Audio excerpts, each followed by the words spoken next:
Bueno, muchas gracias por sus aplausos. Es un honor estar acá. Creo que Perú es un país increíble. Lo poco que he podido ver, mañana espero poder disfrutar un poco más de esta belleza de capital y de país.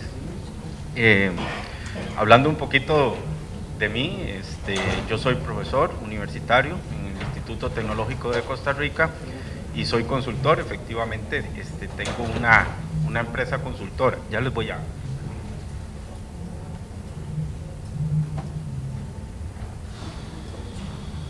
bueno, efectivamente el tema que les voy a traer es tal vez un poco diverso, aunque muy conectado con el tema de mantenimiento. Bueno, para terminar tal vez un poco lo que soy, yo soy licenciado en mantenimiento industrial de esta misma institución, el Tecnológico de Costa Rica, y tengo una maestría en sistemas modernos de manufactura con énfasis en calidad y productividad. Básicamente lo que vamos a presentar pues tiene una relación directa con lo que son vehículos, pero como lo comentábamos ayer en el foro, muchas de estas cosas que podríamos ver acá pues son asimilables a cualquier activo. Y bueno, pues espero que se sientan bien con esto que voy a exponer, ya que estamos un poquito cansados, ¿verdad? ¿Bien? Muy bien. Bueno, vamos a hablar entonces de esto de estrategias de inversión en la selección y conservación de la flota vehicular, básicamente factores a considerar. Esta misma ponencia la expuse en el Congreso Internacional de Mantenimiento en Costa Rica y pues a través de ACIMA estoy por acá trayéndoles este mismo tema. Con el fin en mente vamos a hablar un poco de algunos de estos temas que son la economía de reemplazo, determinar la vida útil económica de nuestra flota, costeo del ciclo de vida de la flota vehicular, algunas curvas que nos ayudan a explicar un poco este fenómeno que no siempre es tan fácil de interpretar o de asimilar para poder hacer esas curvas.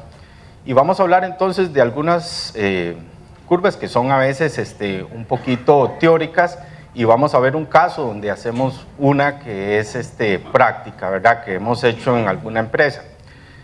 También hablaremos de algunas estrategias para atacar los costos y la importancia de la información confiable a la hora de manejar datos. Bueno, ¿en qué está basada la economía de reemplazo de los vehículos? ¿Qué motiva el cambio en una flota vehicular? Esos tres, que podría alguien citar algunos más, son los más comunes y algunos de ellos son decisión estratégica de ampliación o reducción, que muchas veces está asociada al plan maestro de ventas y de la dirección que quiera llevar la organización. La obsolescencia tecnológica, cuando nuestras unidades van perdiendo su posición como una unidad que nos aporta información. Hoy en día sabemos que cuando tratamos de revisar un vehículo o una unidad vehicular nueva, pues no es ya lo mismo que antes, ¿verdad? Revisar un Jeep Willys de la guerra, que uno podía saber dónde estaban todos los elementos, y hoy en día agarrar una unidad y querer meterle la mano, ¿verdad? Simplemente ni nos cabe la mano y la única alternativa que tenemos hoy en día es usar un escáner o algún otro método, y eso implica entonces revolución tecnológica y muchas unidades conforme van evolucionando en este proceso pues se van volviendo más electrónicas, más de autodiagnóstico por métodos de códigos y así es como funciona hoy en día los vehículos más modernos. También hay compañías que han evolucionado tanto en este proceso corporativo y de crecimiento que tienen políticas de renovación que ya han sido establecidas por algún método. Y aquí vamos a confirmar un método muy utilizado, recomendado por compañías como Mercedes-Benz, como Toyota y otras, no siendo el único, ¿verdad? Sino que hay más, por supuesto hay otros métodos y hay una característica de todo esto. ¿Por qué es que hay métodos? ¿Por qué hay formas de hacerlo? Bueno, porque nuestras compañías tienen procesos operativos diferentes. No es lo mismo circular una unidad repartiendo refrescos aquí en Lima que tener una maquinaria amarilla moviendo grandes cantidades de piedra en una zona selvática. Entonces eso es importante. Ventajas de la renovación de flota vehicular, que ahorita vamos a caracterizar más.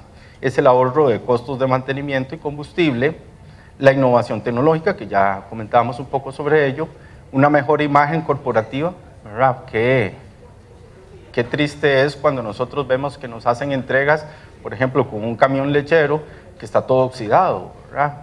O cuando también la presentación del vehículo ha perdido por deterioro su carrocería, su pintura, y realmente deja mucho que desear, pues el vehículo es una carta de presentación. La disponibilidad de la unidad, ¿verdad? De lo cual creo que hemos hablado bastante, que eso es muy relevante y que por supuesto va disminuyendo con el tiempo, y la calidad y excelencia en el servicio, que es tal vez una de las razones de que tenemos vehículos.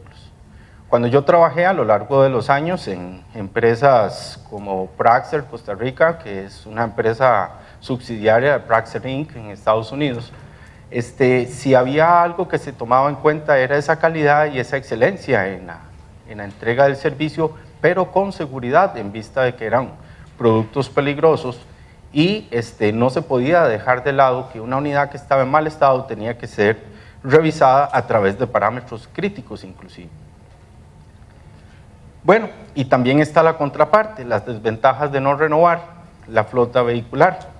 Por supuesto, vamos a ver con las curvas que vamos a tener altos costos de mantenimiento, disminución de la productividad y disponibilidad por imprevistos, vieja tecnología, lo que implica casi siempre un mayor consumo de combustible que se refleja muy bien a través del tiempo y esto es importante, conforme los equipos van evolucionando, los equipos de transporte van cumpliendo ciertas normativas de orden internacional como EPA o como Euro, ¿verdad?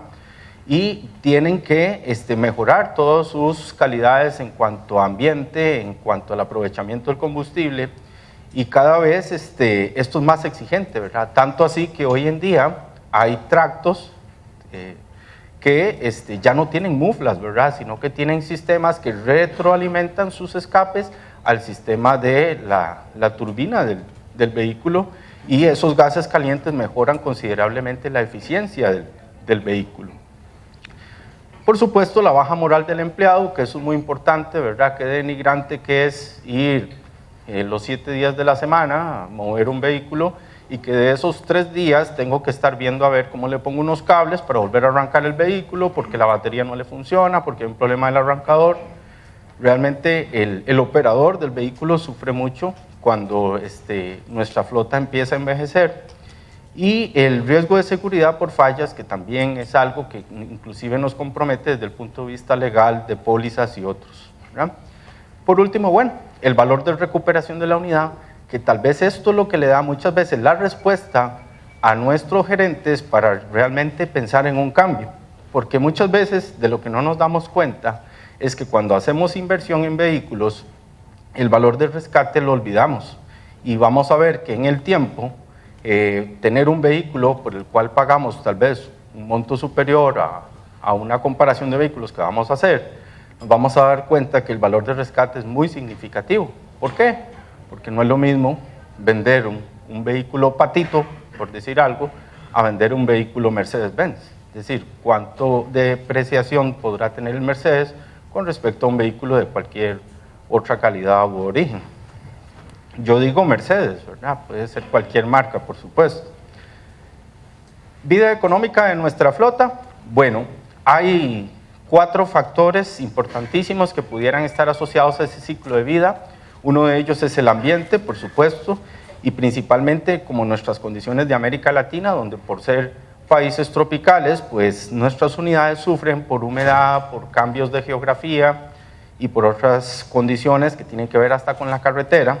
Modo de trabajo, no es lo mismo tener una unidad que circula en ciudad, como lo mencionábamos, que hace pares y arranques cada 100 metros, hace su reparto, va avanzando, y unidades pues que hacen entregas punto a punto, y entonces salen de una localidad y llegan a otra. Por supuesto, las unidades que tienen operaciones de este tipo, donde son entregas punto a punto, pues son unidades que efectivamente en el ciclo de vida van a tener un mejor comportamiento porque es más predecible. El modo de operación, por supuesto, nuestros operadores cuando desconocen realmente la forma en que deben de operar la unidad, realmente impactan el el funcionamiento de la unidad, y es evidente que a veces cuando tenemos a Juan y tenemos a Pedro, y a Juan le damos la unidad, es una belleza, siempre una unidad limpia, presentable, con excelentes condiciones de mantenimiento, y el mismo carro, un carro hermano que llegó al mismo tiempo que el otro, se lo damos a Pedro, y hasta que da pena, ¿verdad? Es decir, pasa el tiempo y es una unidad deteriorada. Me ha tocado ver empleados que hasta andan criando gallinas en un camión, por ejemplo, ¿verdad? Anda con una gallina cuijen ahí y con las papayas ahí que lleva que lleva para la casa, ¿verdad? Y cosas de esas. Y bueno, eso es una particularidad de nuestros operadores. Finalmente, el mantenimiento, ¿verdad? Que es otro factor importante, y las políticas de mantenimiento que tengamos en nuestras unidades pueden marcar una gran diferencia. Asocio ahí el uso del GPS, porque el GPS hoy en día es una tecnología que puede aportarnos mucha información, pero ¿qué pasa? No es lo mismo tener datos que tener información, que es algo que ya hemos destacado bastante en todo esto que hemos hablado, y es que podemos tener 1 millón de datos, pero si esos datos no están siendo analizados por nadie, ni siquiera hay una persona que se dedique a verlos y revisarlos, pues realmente entonces mejor no tengamos GPS. ¿Verdad? El GPS en algunas compañías es usado solo como un recurso legal para señalar ahí al conductor cuando hace alguna imprudencia, porque solo ya ahí existe esa capacidad.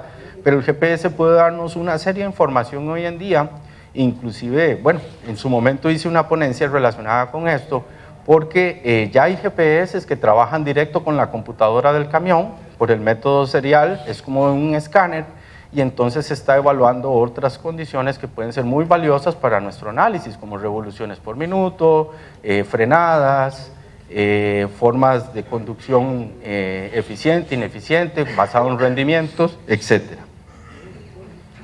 Bueno, así entonces, determinar la vida económica de nuestra flota puede resumirse en algunos métodos gráficos. Aquí podemos ver la curva del costo total de la unidad y los diferentes costos que hacen que ella sea. ¿Cuál es? Esta curva que tenemos acá, pues es la suma de todas esas condiciones. Muchas veces tangibilizarlas no es tan fácil. Por lo tanto, vamos a ver que los recursos que tenemos para poder analizar normalmente son de orden contable. Pero está la clásica depreciación, y siempre tenemos la curva de mantenimiento, que va a ser la más importante o la más relevante para determinar cuándo podríamos ir pensando en cambiar nuestros vehículos de nuestra flota. Hay por supuesto, otros costos, como los costos por fallos, o sea, pues los costos por estar fuera de servicio, operaciones, obsolescencia tecnológica, que ya lo destacamos, costos de inventario que pudiéramos tener, y una curva interesante que está acá, que se llama la curva del costo de capacitación. Por supuesto, nuestros operadores, conforme van dominando nuestra unidad, pues requieren menos capacitación, y por lo tanto es un costo inicial al principio que se agota con el tiempo y rápidamente. Bueno, pero entonces, ¿qué hacemos para determinar la vida económica de nuestra flota? Bueno, yo lo que tengo que hacer es separar los costos del mantenimiento en elementos o subdivisiones que me permitan realmente llegar a valorar cuánto es lo que me está costando por unidad, y ojalá por métodos anualizados. Ahora vamos a ver por qué. Pero aquí pueden ver una clasificación muy común, recordando que todos los vehículos en general son similares, es decir, por supuesto tienen componentes diferentes. Ahí aparece, por ejemplo, un código que dice 109, que dice rampas. Bueno, pues puede haber vehículos que no tienen rampas, pero puedo agregar otros elementos como el Thermo King, puedo agregar otros elementos ahí que contribuyen también al costo de mantenimiento. Entonces, esos son rubros comunes: frenos, dirección, llantas. Algunos incluyen combustibles, otros lo ponen por aparte para mostrar la diferencia, ¿verdad? Pero bueno, hay compañías que trabajan así. Por supuesto, la forma en que yo trabaje con el departamento contable es la que mejor resultado me va a dar para obtener este costo, pero siempre y cuando la contabilidad haya podido aplicar este esquema dentro del ERP que tenga la compañía, o algún otro o algún sistema contable. Bueno, así entonces las gráficas de comparación del costo de vida pueden variar un poco a la hora de trazarlas. Estas son gráficas, digámoslo así, teóricas, y por supuesto se ven muy bonitas, ¿verdad? Algo que debatíamos ayer en el foro es que cuando tratamos de hacer estas gráficas del ciclo de vida, la depreciación y el costo de mantenimiento, como lo manifestaba el ingeniero William, que acaba de conversarnos, las curvas ahí se ven muy lindas, ¿verdad? Pero, bueno, la teoría nos permite llevarnos a la práctica. Y ahí podemos ver que hay dos curvas principales siempre, que son la depreciación, que es esta que está acá, y el costo de mantenimiento. Una característica importante del costo de mantenimiento en flotas vehiculares es que crece exponencialmente, ¿verdad? Y por lo tanto el cruce de las curvas en el tiempo va a ocurrir en un momento determinado y va a depender de la calidad de la unidad que compramos inclusive. Pero ya vimos otros 4 factores que pueden estar asociados a nuestra flota y por lo tanto la confianza que tengamos en los datos que tenemos va a ser muy preponderante para poder obtener esta información. Esta filmina que he incluido ahí la utilizamos ayer para efectos del foro. Trata de explicar la diferencia entre comprar un vehículo con alta confiabilidad, con alta mantenibilidad, a un vehículo de un origen un poco diferente, ¿verdad? Donde no se aspira tanto a la calidad, sino a la operación y en la cual buscamos obtener un servicio mucho más probablemente similar a pero ¿qué pasa? Mientras esta unidad negra que aparece aquí, que son estas curvas negras que son de la misma curva anterior que teníamos aquí, lo que hice fue simplemente hacer un pequeño desglose. Lo que está en rojo representa una unidad por la que hemos pagado un monto significativamente inferior. Esta unidad y esta otra que están acá, por supuesto, han sido diseñadas bajo las mismas condiciones, es decir, el mismo motor, tiene la misma gradiabilidad, tiene la misma habilidad de arranque, puede manejar la misma carga, pero las condiciones sobre las que ha sido fabricado hace que tenga un costo superior, pero que nos va a garantizar en el tiempo una vida más larga. ¿Una vida más larga por qué? Bueno, primero, por supuesto, pagamos más al inicio. Aquí en esta unidad pagamos mucho menos, pero su curva de depreciación va a ir cayendo significativamente más rápida y como sabemos, de la depreciación podemos sacar valor para nuestros estados financieros, ¿verdad? Si lo estuvimos analizando ayer. Y la curva de mantenimiento, por supuesto, va a crecer muchísimo más rápido en una unidad que ha sido fabricada con materiales de distinta calidad, donde las técnicas de calidad son inferiores. Y entonces nos damos cuenta de que, por ejemplo, esta unidad a los 3 años ya tiene un corte de sus curvas de depreciación y costo total del mantenimiento, mientras que esta otra, por allá de los 8 o 9 años, es cuando sus curvas se van a cortar. ¿Y qué significa eso? Que esta unidad va a tener primero un valor de rescate mucho más alto, o sea, si la queremos vender en el mercado todavía hay oportunidad de recuperar mucho de lo que hemos invertido en ella y ella todavía está ofreciendo un servicio de calidad, mientras que esta simplemente ya probablemente entre los 5 y 6 años está totalmente deteriorada, está totalmente depreciada. Entonces, esto explica muy bien que lo barato no siempre es lo mejor en las estrategias de inversión de la flota vehicular y esto se asimila casi que a cualquier activo.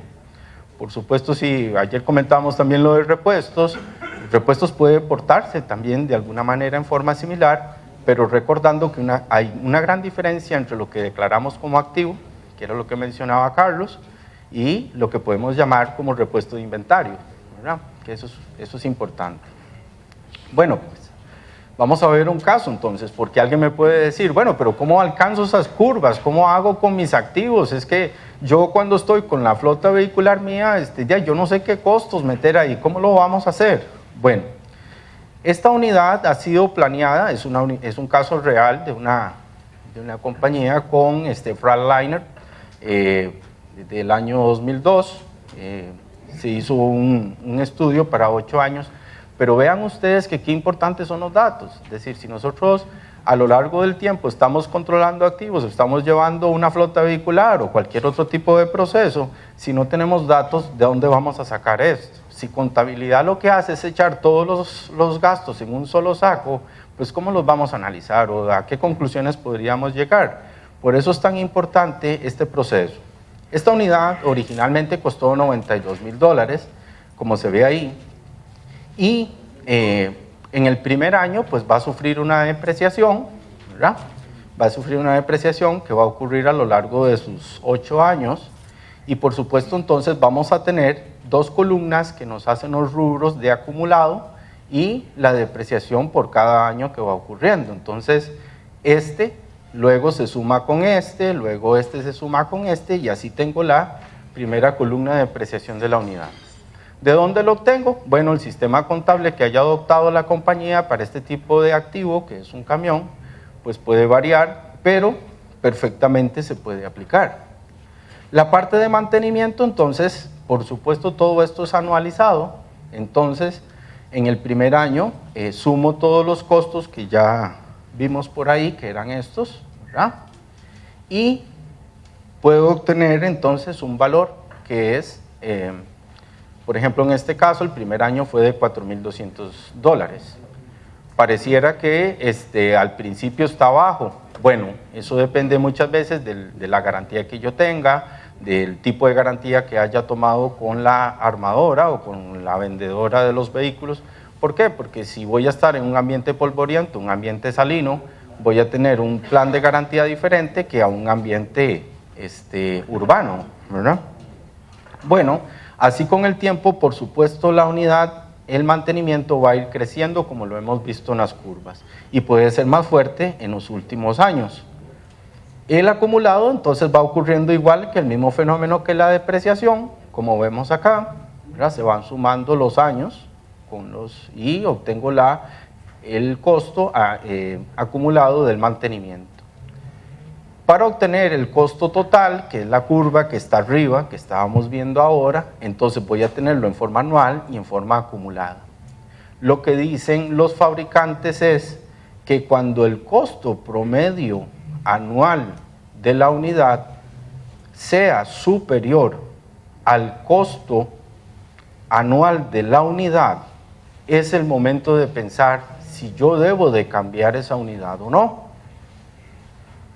Y entonces aquí vemos que en el quinto año, esta unidad, el costo promedio anual es superior al costo total anual de la unidad en ese momento. Y entonces ese proceso que vemos ahí genera estas curvas que nos interesaba deducir. ¿De dónde salen esas curvas que me cuesta tanto hacer? Bueno, pues si ustedes ven, aquí va la curva de depreciación de la unidad y aquí está la curva del mantenimiento. Entonces no es que la teoría nos ha engañado, simplemente tiene algunos desfases porque por supuesto aparece mantenimiento correctivo y aparecen impactos durante su ciclo de vida que pueden hacer que se formen picos, ¿verdad? Y bueno, eso que estábamos viendo sobre los costos anuales, pues va a tener un cruce como vimos y luego el comportamiento del costo total anual va a ir cayendo mientras que el costo promedio anual se mantiene arriba de la curva. Entonces, este es un método relativamente sencillo, no es el único y es un método que puede tener algunas desventajas. Como ventajas, bueno, pues es un método fácil de estimar, pero tengo que comprender que la unidad debe tener una estabilidad relativa con respecto a su operación, que no sería lo mismo una unidad que la estoy cambiando continuamente de proceso o la tengo urbano y después la pongo a trabajar en una zona rural donde los caminos están muy deteriorados, pues entonces ya ahí no aplicaría tan sencillo, pero es un método. Hay alrededor de 5 métodos más, ¿verdad? Pero por supuesto por razones de tiempo no los puedo poner todos acá, pero hay métodos de optimización inclusive y hasta de simulación, ¿verdad? A través de software, donde yo puedo calcular, inclusive con más detalle, cuándo puede ser ese momento óptimo. Ahora, ese momento óptimo es solo un parámetro, Pero por supuesto, conforme sigamos en el tiempo, podemos tomar ya una decisión de política de cambio con respecto a la compañía, que puede ser no en el momento del corte, sino basado también en el plan maestro y todo lo demás que ha definido la compañía como parte de su plan de renovación y de su plan de ventas y todo lo que está conexo a ello. Entonces, la selección del vehículo es un tema importante porque esto nos permite definir en primera instancia cómo se va a comportar el vehículo a lo largo del tiempo. Ahí hay algunas variables importantes, ¿verdad? Como identificar las características que busca mi empresa, ¿verdad? No es lo mismo ir a comprar un carro que veo en un ventanal y que me gustó mucho, cuando no es lo que necesita mi compañía para operar. Pequeño detalle, que nosotros tendemos mucho a comprar vehículos en el mercado secundario de Estados Unidos, y son vehículos que no sirven para nuestras localidades. Eso ocurrió mucho en Costa Rica durante un tiempo, y lo que hacía la gente era que después llamaba para pedir estudios porque sus cajas de cambio no servían o se les quebraban los planetarios. Habían una serie de condiciones de diseño que no eran las óptimas. Por eso lo ideal es tratar de hacer que nuestra unidad se adapte lo más posible en su primer adquisición, por así decirlo, a nuestro proceso. Comprobar los factores técnicos legales, por supuesto, en Estados Unidos, cuando nos pueden dar 18 toneladas de carga útil, ya pues en nuestra localidad nos pueden dar solo 12. ¿Y de qué depende eso? Simplemente de las carreteras que tengamos en nuestro país, pueden marcar una gran diferencia. Uno dice, ¿por qué una unidad en Estados Unidos puede llevar 18 toneladas y aquí solo me dejan llevar 12 si esa unidad fue hecha para 18 toneladas? Simplemente está definido por el asfalto de nuestras carreteras, aunque ustedes no lo crean, ¿no? Solicitar a los vendedores un diseño basado en esta información, sí, por supuesto, ¿verdad? Los vendedores no hay que descuidarlos. Ellos nos van a ofrecer un producto que se supone que está adaptado, pero muchas veces la recomendación profesional puede ayudar más a definir ese vehículo.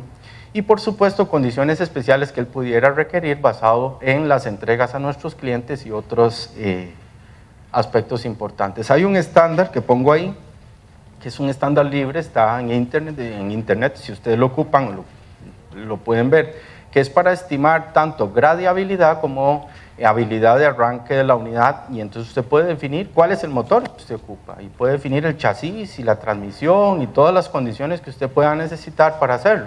Por supuesto tiene una dinámica de diseño que no es fácil, requiere un poco de experiencia, conocer nuestras unidades o nuestras condiciones de operación para poder hacerlo mejor, pero está disponible. El costo total de mantenimiento entonces también nos puede arrojar indicadores que se van moviendo a lo largo del tiempo, como lo que es la curva o el KPI de mantenimiento. Aquí podemos ver que basado en kilometraje yo puedo ir experimentando sobre mi unidad específica un KPI que es dólar por kilómetro recorrido, dólar de mantenimiento entre kilómetros recorrido. Puede ser muy subjetivo, por supuesto, hay unidades que operan por horas y hoy en día hay unidades que están operando por litros consumidos de diésel, que es lo último que está viendo en el campo tecnológico, por así decirlo, de la operación de vehículos. Ya no usar ni las horas, ni usar el kilometraje, sino usar los litros de diésel consumidos como estimación de los periodos de mantenimiento. Entonces, está viendo todavía nuevas formas de trabajar este tema. Así entonces, las estrategias para atacar este ciclo de vida pueden estar guiadas por cosas que hemos visto, pero también por otras propias de la operación y donde podemos caracterizar algunos de los fallos, y para eso es tan importante trabajar con la orden de trabajo, mantener todo el historial de servicio de nuestra unidad y temas tan particulares como por ejemplo el costo con millaje que se ve ahí, ¿verdad? Millas recorridas versus el costo por milla puede ser otro de los métodos. Estrategias de inversión.